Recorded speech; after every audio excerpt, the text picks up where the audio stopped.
नमस्कार दोस्तों, आप देख रहे हैं HPS स्टडीज़ और इस वीडियो में आपके लिए 16 दिसंबर 2023 का करंट अफेयर लेकर आ गए हैं। करंट अफेयर के साथ साथ स्टैटिक जीके और रिलेटेड करंट अफेयर्स का रिवीजन करते हुए चलेंगे।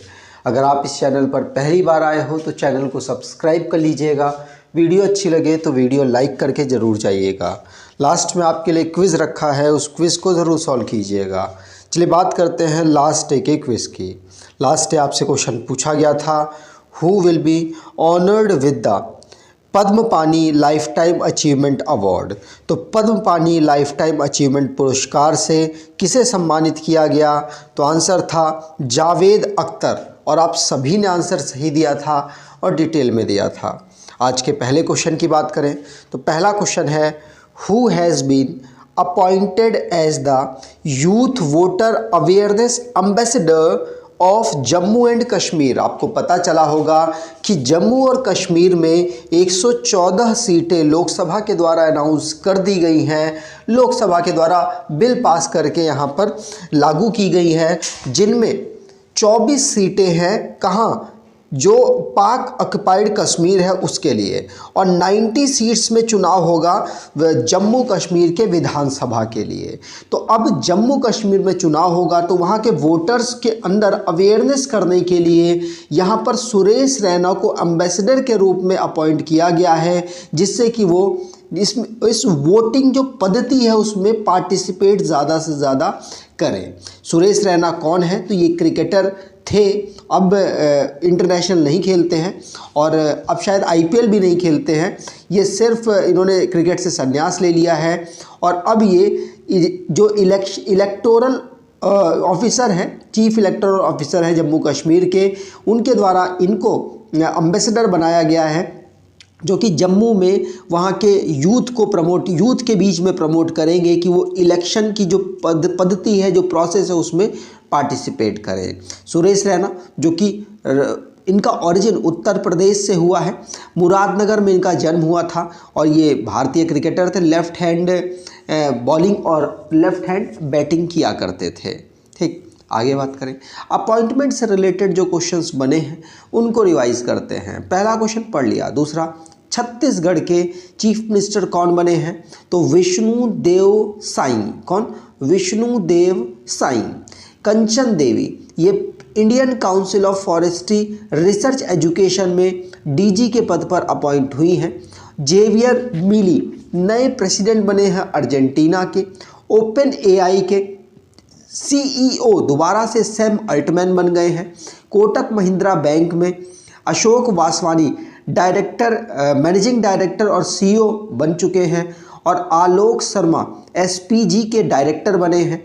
सेंट्रल गवर्नमेंट ने V चंद्रशेखर जो कि जॉइंट डायरेक्टर के रूप में इनको CBI में अपॉइंट किया है और राजेंद्र मेनन ये चेयरमैन बने हैं आर्म फोर्स ट्रिब्यूनल में। आगे बात करें अगला question, in which country was a statue dedicated to Thiruvalluvar. कौन? Thiruvalluvar unveiled recently. तो हाल ही में किस देश में तिरुवल्लुवर को समर्पित एक प्रतिमा का अनावरण किया गया है? तो कहाँ किया गया? आंसर होगा फ्रांस में। फ्रांस में तिरुवल्लुवर के समर्पित एक स्टैचू को अनवील किया गया। ध्यान रखिएगा, भारतीय जो एम्बेसडर्स हैं उन्होंने वहाँ पर इसको अनवील किया है और ये कल्चरल आइकन रहे हैं।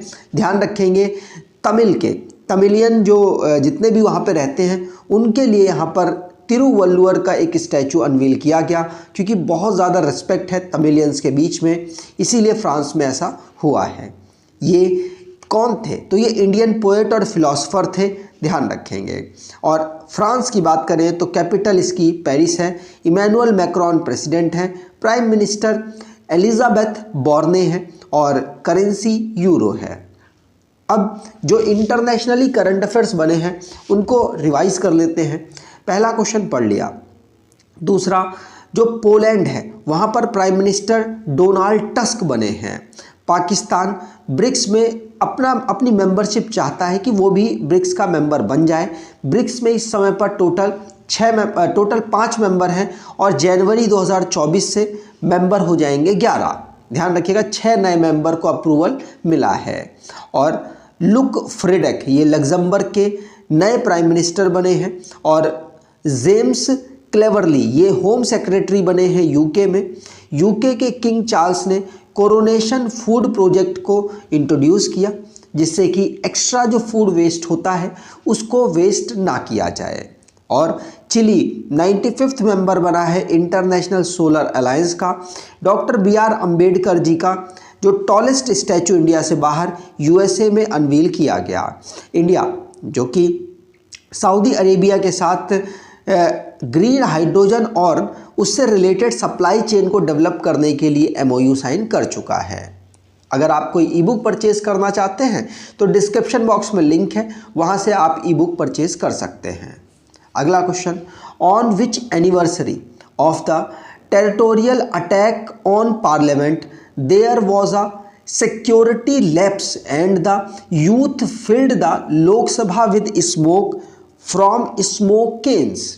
तो संसद पर आतंकी हमले की किस बरसी पर सुरक्षा चूक हुई और युवाओं ने लोकसभा में स्मोक कैन के धुएं से भर दिया। आपको बता दूं जिस दिन हम एनिवर्सरी 2001 में अगर आपको पता हो संसद में हमला हुआ था उसमें बहुत सारे जो सिक्योरिटी गार्ड्स वगैरह हैं उनकी मतलब वो शहीद हुए थे और इस बार हम उनकी एनिवर्सरी ऑब्जर्व कर रहे थे 22। तो 22 एनिवर्सरी में ऐसा दोबारा से दृश्य देखने को मिला जो कि बालकनी जहाँ पर रिपोर्टर्स वगैरह बैठते हैं वहाँ पर 2 युवा बैठे हुए थे और उन्होंने वो वहाँ पर जंप कर गए और जितने भी MPs हैं उनमें कहीं ना कहीं डर की भावना आ गई और केन वगैरह उन्होंने मतलब जिससे धुआं निकलता है ऐसा कोई मटेरियल उन्होंने वहाँ पर चला दिया। कुछ MPs ने उनको पकड़ के मारा वगैरह भी। तो ये पूरी घटना हुई थी जो कि 22 एनिवर्सरी कब 2001 में 13 दिसंबर को ये घटना घटी थी। कब 13 दिसंबर 2001 में पार्लियामेंट की बिल्डिंग में अटैक हुआ था और इस बार भी 13 दिसंबर को ही ये घटना घटी है। इस बार 22वीं एनिवर्सरी हम इसकी ऑब्जर्व कर रहे थे। अगला question, under whose leadership was the inquiry committee formed into the lapse in security of parliament. तो संसद की सुरक्षा में हुई चूक की जांच समिति किसके नेतृत्व में गठन की गई है? तो आंसर होगा ये DG ऑफ CRPF। इस समय पर CRPF के जो DG हैं उनके अध्यक्षता में उनकी लीडिंग में ये जो कमेटी बनाई गई है जो कि 13 दिसंबर को जो घटना घटी है उसकी यहाँ पर जांच करेगी।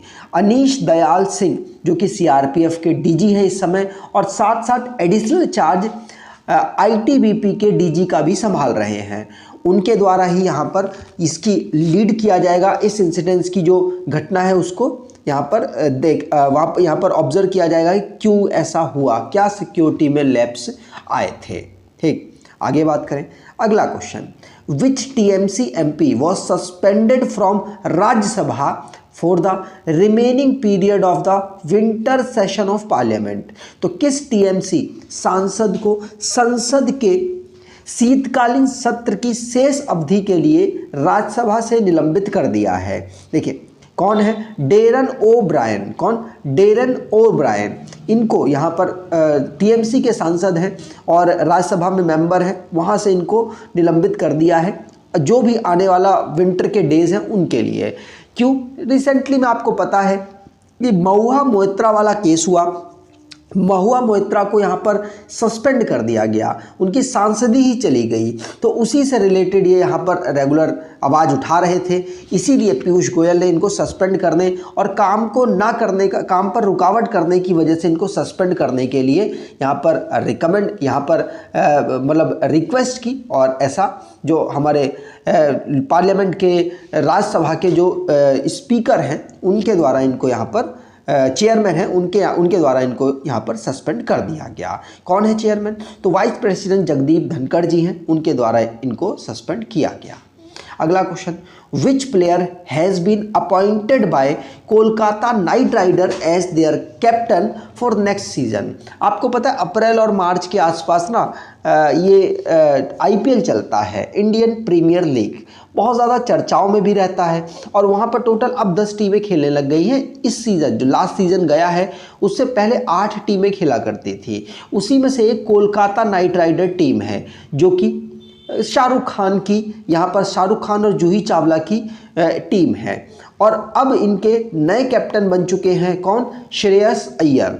श्रेयस अय्यर अब नए कैप्टन बन चुके हैं कोलकाता नाइट राइडर के। इनसे पहले कौन थे? तो नीतीश राणा थे। पिछला सीजन उन्होंने ठीक ठाक परफॉर्म किया और इस बार नीतीश राणा को बना दिया गया है वाइस कैप्टन और श्रेयस अय्यर को बना दिया गया है इंडियन प्रीमियर लीग में कोलकाता नाइट राइडर का कैप्टन। इनका परफॉर्मेंस वर्ल्ड कप में आपने देखा होगा बेहतर ही रहा था। केकेआर की बात करें तो 2 बार ये जीती है, 2012 और 2014 में। आईपीएल कब से खेला जा रहा है? तो 2008 से खेला जा रहा है। दोनों बार गौतम गंभीर इसके कैप्टन थे और गौतम गंभीर अब केकेआर के मेंटर के रूप में भी काम करेंगे। ठीक, अगला question, for which cricketer has Arjun award been recommended by BCCI. BCCI के द्वारा किस क्रिकेटर के लिए अर्जुन पुरस्कार की सिफारिश की गई है? आंसर होगा ये की गई है मोहम्मद शमी के लिए। मोहम्मद शमी, यहाँ पर आप देख पा रहे होंगे इन्होंने वर्ल्ड कप में बहुत ही बेहतरीन परफॉर्मेंस किया और अपनी गेंदबाजी से लोगों को चौंकाया और सबसे ज़्यादा विकेट लेने वाले ये वर्ल्ड कप में खिलाड़ी भी बन गए थे। और मोहम्मद शमी को इसीलिए बीसीसीआई ने नॉमिनेट कर दिया है कि अब इनको अर्जुन अवार्ड मिलना चाहिए। अर्जुन अवार्ड क्या है? अपना सेल्फ का जो खेल है उसको इंटरनेशनली लेवल पर अगर आप बेहतर करते हैं, बेहतर रिप्रेजेंट करते हैं तो आपको अर्जुन अवार्ड के लिए रिकमेंड किया जाता है और स्पोर्ट्स मिनिस्ट्री आपको ये अवार्ड देती है। ध्यान रखेंगे अर्जुन अवार्ड कब से स्टार्ट हुआ? तो 1961 से स्टार्ट किया गया था। ध्यान रखेंगे।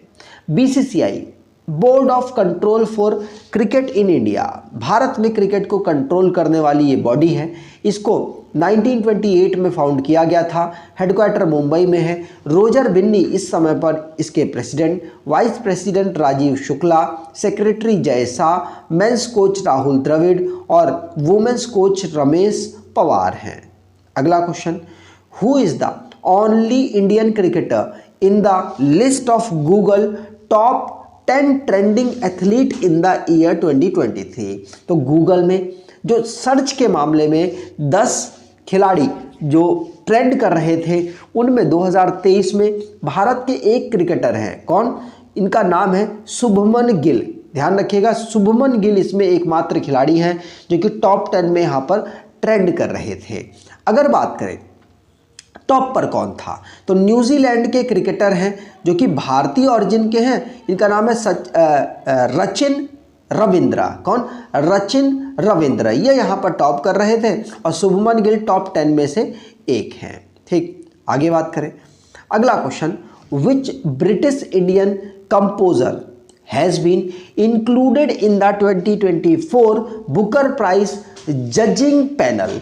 तो किस ब्रिटिश भारतीय संगीतकार को 2024 के बुकर पुरस्कार निर्णायक पैनल में शामिल किया गया है? और भारतीयों को शामिल किया गया है, भारतीय ऑरिजिन के हैं इसलिए इम्पॉर्टेंट हैं। तो भारतीय और ब्रिटिश कंपोजर हैं। ये इनका नाम है क्या? तो इनका नीतीश साहनी। नीतीश साहनी को बुकर प्राइज़ के जो यहाँ पर निर्णायक पैनल होंगे, जो प्राइज़ देने वाले जजिंग पैनल होंगे उसमें इनको शामिल किया गया। आप यहाँ पर देख पाएंगे नितिन साहनी जी जो ब्रिटिश और इंडियन कंपोज़र हैं और अब ये जो अगले साल बुकर प्राइज़ होगा वो इनके रिकमेंडेशन से ही प्राप्त होगा। ठीक, अगला question, India announced its participation in the race to resilience initiative of which international organisation. तो भारत ने किस अंतर्राष्ट्रीय संगठन की रेस टू रेजिलेंस पहल में अपनी भागीदारी की घोषणा की है? तो रेस टू रेजिलेंस ये यूनाइटेड नेशन की भागीदारी है। पहल है जो कि COP28 में भारत ने इसको सपोर्ट किया है और इसमें अपनी भागीदारी को आगे बढ़ाया है। दुबई में इसे ऑर्गेनाइज कराया गया COP28 को। वहीं पर यूनाइटेड नेशन के रेस टू रेजिलेंस जो कि कैंपेन क्या है, ये क्लाइमेट जो चेंज हो रहा है उससे जो चैलेंजेस आएंगे उसको कम करने के लिए यहाँ पर कोशिश की जाए, इसमें भारत ने यहाँ पर अपनी सपोर्ट दे दिया है। भारत इसमें अपना जो काम है उसको यहाँ पर करेगा। ठीक, और भारत का टारगेट भी आपको पता है 2070 तक कार्बन न्यूट्रल बनने का। अब लास्ट डे के करंट अफेयर्स को रिवाइज करें तो जावेद अख्तर, ये पद्म Pani life time achievement award इनको मिलेगा। नहीदा अख्तर, ये ICC women's player of the month नवंबर के लिए चुनी गई हैं। अफगानिस्तान की NGO को इंटरनेशनल जेंडर इक्वालिटी अवार्ड 2023 प्राप्त हुआ। किरण बेदी, जो माफ़ कीजिएगा कबीर बेदी जो कि इटली में प्रेस्टिजियस सिविलियन ऑनर इनको प्राप्त हुआ है। ठीक, 337 मिलियन $US IMF श्रीलंका को अपनी इकोनॉमी को इम्प्रूव करने के लिए यहाँ पर देगी। सूर्य कुमार यादव 2000 रन T20 में सबसे फास्ट तरीके से कम बॉल में खेलते हुए इन्होंने बनाए हैं। China first 4th generation nuclear reactor इन्होंने दुनिया में अनवील किया है। माली में United nation peace keeping mission को यहाँ पर एंड कर दिया है 10 साल बाद। अफ्रीकन कंट्री है, ध्यान रखिएगा। नईम सैयद जूनियर महमूद ये जाने जाते थे और अभी इनका रिसेंटली में निधन हो गया। आज के क्विज की बात करें तो who has been appointed as the youth voter awareness ambassador of Jammu and Kashmir, तो जम्मू कश्मीर के युवा मतदाता जागरूकता राजदूत के रूप में किसे नियुक्त किया गया? कमेंट बॉक्स में डिटेल में आंसर दीजिएगा। अगर आपको ये वीडियो अच्छी लगी है तो आपसे अनुरोध करूंगा वीडियो को लाइक कर दीजिएगा, चैनल को सब्सक्राइब कर लीजिएगा और एटलीस्ट अपने कुछ दोस्तों तक वीडियो को शेयर ज़रूर कीजिएगा। धन्यवाद।